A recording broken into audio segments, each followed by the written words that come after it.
Shri Venkateswara gold తాకట్టులో ఉన్న మీ బంగారాన్ని విడిపించి కొనబడును.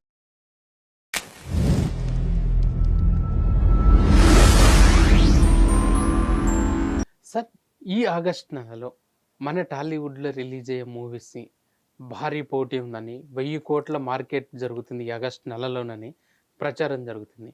అసలు ఈ ఆగస్టులో ఏ ఏ భారీ మూవీస్ రిలీజ్కి సిద్ధంగా ఉన్నాయి సార్? అంటే భారీ సినిమాలు అంటే టాక్సిక్ ఒకటి ఉంది. చివరిలో టాక్సిక్కి కొంచెం ముందు ప్యారడైజ్ ఉంది నానిది. అది చాలా కాలంగా ఎదురు చూస్తున్నటువంటి సినిమా. దాని మీద అంచనాలు చాలా భారీగా ఉన్నాయి. కొత్త తరహా కథతో పాటు కొత్త మార్కెట్లకు విస్తరించాలి అనే తాపత్రయంతో చేస్తున్నటువంటి సినిమా అది.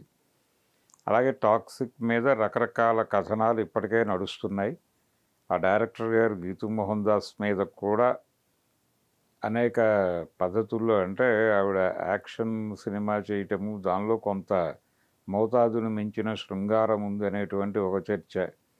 అలా అది కూడా న్యూస్లో నడుస్తున్నటువంటి సినిమానే కనుక టాక్సిక్ ఒకటి, అది పాన్ ఇండియా మార్కెట్ని టార్గెట్ చేసిన సినిమా. 1000 crore క్లబ్లోకి వెళ్ళాల్సిన ప్రోగ్రాం ఉంది వాళ్ళకి. అయితే ప్యారడైజ్ కూడా 1000 crore క్లబ్లోకి ఎట్టి పరిస్థితుల్లోనూ తీసుకెళ్లాలని అనుకుంటున్నారు వాళ్ళు. ఏ మేరకు వెడుతుంది అనేది సినిమా భవిష్యత్తు రిలీజ్ అయిన తర్వాత క్లారిటీ వస్తుంది. ఇప్పటివరకు ఆయన ప్రాపర్గా పాన్ ఇండియా మార్కెట్లోకి పాదం మోపలేదు నాని. కానీ ఆ దృష్టి ఉంది అతనికి. ఆ దృష్టి ఉంది. ఆ కోరిక తీర్చే సినిమాగా ఆయన ప్యారడైజ్ని చూస్తున్నాడు. అలాగే సౌత్లో కూడా అది బలంగా పెడుతుంది. తమిళనాడులో బాగా కనెక్ట్ అవుతుంది ఆ సినిమా అనే ఒక అంచనా ఉంది. మరి అది ఎంత మేరకు సాకారం అవుతుంది అని చూడాలి. అది కూడా 1000 కోట్ల సినిమాగానే అంచనా వేసుకుంటే ఎంఎస్ రాజు గారి అగాధ ఉంది. అది కూడా ఆయన చాలా భారీగా ఇది ఒక రకంగా హారర్ జానర్ సినిమా. హారర్ జానర్లో సినిమాలు తీసి విజయాలు సాధించిన చరిత్ర ఆయనకు ఉంది. గతంలో దేవి ఇలాంటి సినిమాలు, దేవి పుత్రుడు కూడా ఆయన చేశాడు. కోడి రామకృష్ణ గారి సారథ్యంలో కొంచెం ఆడియన్స్ని హారర్ జానర్లో తీసుకెళ్ళటం అనేది ఉంది ఆయనకి. సో చాలా కాలం తర్వాత తనే డైరెక్ట్ చేస్తూ చేసినటువంటి సినిమా. దాని ప్రమోషన్స్ కూడా భారీగానే చేస్తున్నాడు ఆయన.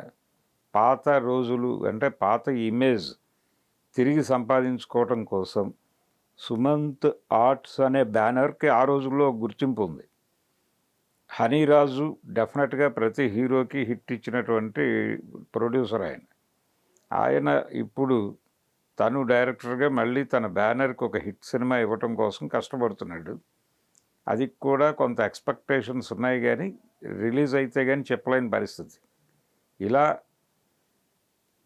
రకరకాల ఇమేజెస్ ఉన్నటువంటి సినిమాలు ఉన్నాయి. 2000 కోట్లు పైన బిజినెస్, దాదాపు 3000 కోట్ల దాకా నడిచే సినిమాలు అయితే లైనప్లో ఉన్నాయి. వీటిని ఇది ప్రతిదీ టార్గెట్ రీచ్ అయిపోతే మనం అనుకున్న ఫలితాలు వస్తాయి. ఒకవేళ ఎక్కడైనా తడబాటు జరిగే ఛాన్సెస్ కూడా ఉన్నాయి. చూడాలి ఎంత మేరకు మనం అనుకున్న అంచనాలు రీచ్ అవుతాయా, లేకపోతే ఇబ్బంది పడతాయా. ఎగ్జిబిటర్లు అయితే హ్యాపీగానే ఉన్నారు. సినిమాలు బాగానే వస్తున్నాయి. 1 వీక్కి ఒక రిలీజ్ ఉన్నా చాలనుకుంటున్న సందర్భంలో ఈ రిలీజులు కొంత సాటిస్ఫై చేస్తున్నాయి అందరినీ.